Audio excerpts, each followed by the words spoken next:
జనాన్ని పీడించే జలగలకు కాలం చెల్లింది. బల్ల కింద చేయి చాపే బ్యాచ్కి కళ్ళు బైర్లు కమ్ముతున్నాయి. అమ్యామ్యాలు అడిగే అవినీతి పరులకి ఇక అరదండాలే.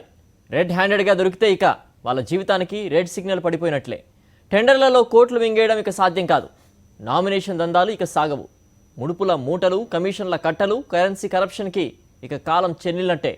యాంటీ కరప్షన్ ఆంధ్రాపై మా ప్రతినిధి సతీష్ అందిస్తున్న ప్రత్యేక కథనం. ఈ రాష్ట్రంలో ప్రక్షాళన చేస్తాను. అవినీతి అన్నది పై స్థానం నుంచి కింది స్థానం దాకా ఎక్కడా కూడా లేకుండా చేస్తాను అని మీ అందరికీ కూడా మరొకసారి మాటిస్తా ఉన్నాను అని చెప్తా ఉన్నాను. ముఖ్యమంత్రిగా బాధ్యతలు చేపట్టిన తొలి క్షణంలోనే వైఎస్ జగన్ రాష్ట్రంలో అవినీతి ప్రక్షాళన చేస్తానని ప్రజలకు మాటిచ్చారు. అన్న మాట ప్రకారం కీలక నిర్ణయాలను తీసుకుంటున్నారు. క్షేత్రస్థాయి నుండి ఉన్నత స్థాయి వరకు అవినీతిని రూపుమాపేందుకు సిస్టంలో అనేక మార్పులు చేస్తున్నారు. దేశంలో ఏ ముఖ్యమంత్రి చేయని విధంగా అవినీతి జబ్బుకు శాశ్వత చికిత్సను చేయాలని సంకల్పించారు సీఎం వైఎస్ జగన్. ప్రభుత్వ ఖజానా నుండి ఖర్చు చేసే ప్రతి రూపాయి ప్రజల కోసమే సక్రమంగా ఖర్చు చేయాలన్న లక్ష్యంతో కీలకమైన ఆదేశాలిచ్చారు. ₹1 కోటి దాటిన ప్రతి టెండర్ని ఇక మీదట రివర్స్ టెండరింగ్ విధానంలోనే చేపట్టాలని ఆదేశించారు. అన్ని శాఖల్లోనూ ఏ కొనుగోలైనా, ఏ టెండర్ అయినా, ఏ వర్క్ అయినా ₹1 కోటి దాటితే రివర్స్ టెండరింగ్ విధానాన్ని అమలు చేయాల్సిందే. అలా పాటించకపోతే ప్రభుత్వం బిల్లులు కూడా చెల్లించకుండా ఆదేశాలిచ్చారు. ఆంధ్రప్రదేశ్ చరిత్రలో ఎన్నడూ ఇలా ₹1 కోటి దాటిన పనికి రివర్స్ ఆక్షన్ పెట్టలేదు. దేశంలో ఏ రాష్ట్రంలోనూ ఈ విధానం లేదు. సీఎం జగన్ పారదర్శకత పాలన కోసం ఈ సంచలన నిర్ణయం తీసుకున్నారు.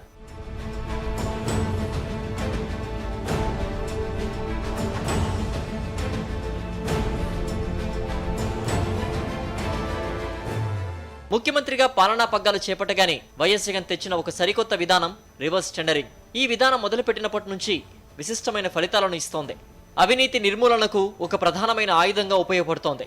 ఇప్పటి వరకు ఏపీ ప్రభుత్వం 788 టెండర్లను రివర్స్ టెండరింగ్ విధానంలో నిర్వహించింది. దీనివలన 15.01% నిధులు ఆదా అయ్యాయి.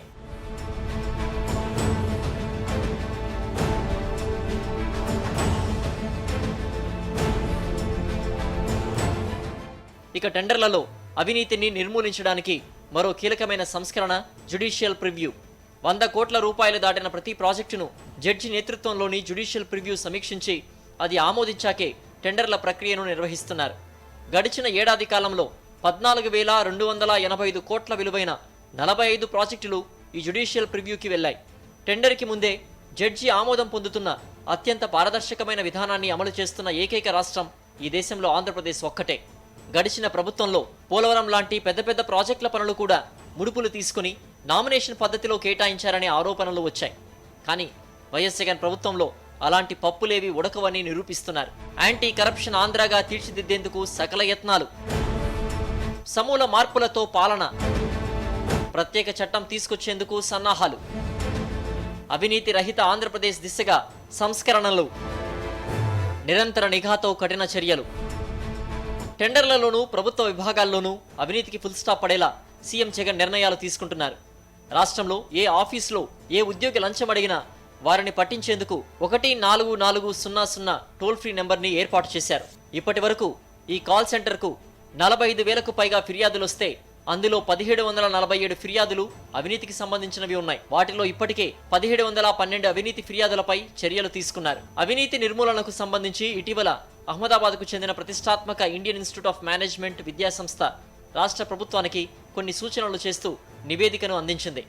ఈ నివేదికను కూడా ప్రభుత్వం పరిగణలోకి తీసుకుని వారు సూచించిన వ్యవస్థల్లో అవినీతి నిర్మూలనకు పాలసీల్లో మార్పులు తేవాలని వైఎస్ జగన్ సర్కార్ నిర్ణయించింది. రాష్ట్రంలోని పోలీస్ స్టేషన్లలో మార్పు తేవాలని, ఎలాంటి పొరపాట్లు ఉన్నా వెంటనే సరిదిద్దుకొని ప్రజలకు న్యాయం జరిగేలా చూడాలని కలెక్టర్లు, ఎస్పీలతో నిర్వహించిన వీడియో కాన్ఫరెన్స్లో ముఖ్యమంత్రి వైఎస్ జగన్ చాలా స్పష్టమైన ఆదేశాలిచ్చారు. బలహీన వర్గాలకు అండగా నిలవాలని గట్టిగా చెప్పారు. ప్రజల హక్కులకు భంగం కలగకూడదని స్పష్టం చేశారు.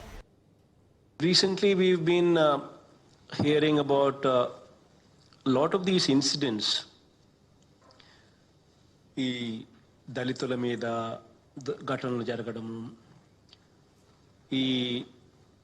ఇటువంటి ఇన్సిడెంట్స్ ఏదైనా జరిగినప్పుడు ఇంతకు ముందుకి ఇప్పటికీ తేడా ఏమిటి అని అంటే, ఇంతకు ముందు ఇటువంటి ఘటనలు జరిగినప్పుడు పట్టించుకునేవారు ఎవరు లేరు. They were happening as though it was a run-of-the-mill event కింద and they were ignored. But now, previous governments ku mana governments ku teda ఏమిటనంటే మనం now we are not wanting to keep quiet. తప్పు ఎవరు చేసినా కూడా తప్పు తప్పే. And it is our duty as people in power to make sure that such mistakes do not happen. This is the line, this is the fundamental change in thinking. Government lo paata government laku mana government laku teda ide. First time we have a situation where ఏదైనా తప్పు చేస్తే ఎస్ఐని కూడా జైల్లో పెట్టే పరిస్థితి ఇంతకు ముందు ఎప్పుడు జరగల. ముఖ్యమంత్రి వైఎస్ జగన్ ఆదేశాల మేరకు ఆంధ్రప్రదేశ్ డీజీపీ గౌతమ్ సవాంగ్ రాష్ట్ర పోలీసులకు దిశానిర్దేశం చేశారు. అవినీతి నిర్మూలన, పోలీస్ ప్రవర్తనలో మార్పులపై సమగ్రమైన అంశాలతో ఓరియంటేషన్ కార్యక్రమాన్ని వెంటనే ప్రారంభించారు. ఇందులో అన్ని జిల్లాల నుంచి పోలీసు అధికారులు, చిన్న పెద్ద అందరూ పాల్గొన్నారు. 2 నెలల పాటు రాష్ట్ర పోలీసు వ్యవస్థలో ఈ ఓరియంటేషన్ కార్యక్రమం కొనసాగుతూ ఉంది. ఈ సందర్భంగా మాట్లాడిన డీజీపీ వీడియో కాన్ఫరెన్స్ ద్వారా అనేక విలువైన సూచనలు చేశారు. ఇందుకోసం చిన్న పెద్ద అందరూ అధికారులను భాగస్వామ్యులను చేశారు. అందరి అభిప్రాయాలను తెలుసుకున్నారు. వారి వెన్నుతట్టి ప్రోత్సహిస్తూ ప్రభుత్వం చెప్పిందంటే ప్రజలు చెప్పినట్లేనని, కాబట్టి ముఖ్యమంత్రి వైఎస్ జగన్ ఆలోచనల ప్రకారం, ఆదేశాల ప్రకారం ఫ్రెండ్లీ పోలీసింగ్లో సరికొత్త దిశగా అడుగులు వేద్దామని పిలుపునిచ్చారు. ప్రభుత్వానికి వ్యవస్థలో మార్పు, పరివర్తన ముఖ్యం. సామాన్య ప్రజలకు పోలీసుల సేవలు అందుబాటులో ఉండాలని అన్నారు. మార్పు ప్రతి పోలీస్ స్టేషన్లో కనిపించాలని స్పష్టంగా చెప్పారు డీజీపీ గౌతమ్ సవాంగ్. అందరికీ తెలుసు, ఈ కొత్త ప్రభుత్వం వచ్చిన తర్వాత change and transformation is one of the major agenda, a priority for this government. And change and transformation towards better delivery of police services. Now, better delivery of police services, particularly towards the common man, the weaker sections in the society, those who are weak in the society, those who need the police services the most. And that is our priority areas, laws of the land, and taken action against those officers and staff. ఒకవైపు action తీసుకోవడం demonstrates the commitment of the government, commitment of the department.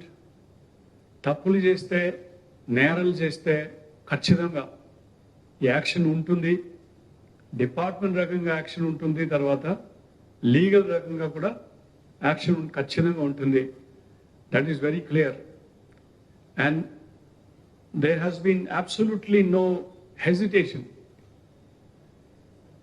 in taking action, because that is in line with the policies of the government. అవినీతిని రూపుమాపాలంటే వ్యక్తుల నుంచి లంచాలు తీసుకునే వారిని పట్టుకోవడంతో పాటు అన్ని చోట్ల వ్యవస్థీకృతమైన మార్పులు రావాల్సిందేనని సీఎం జగన్ భావిస్తున్నారు. అందుకే అవినీతి నిర్మూలన కోసం ప్రత్యేకమైన విభాగాలను తీసుకొచ్చారు.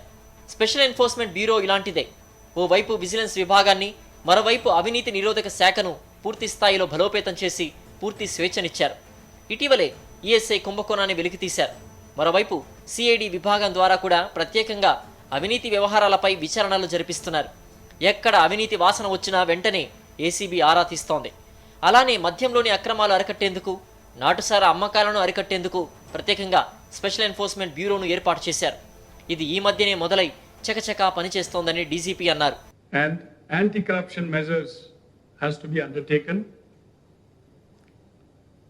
Our government has also taken this decision, our honorable CM, to root out corruption in the state. So that is another the direction that we take as we take stock and prepare to make changes in this department. This is the beginning of another chapter in the history of Andhra Pradesh Police.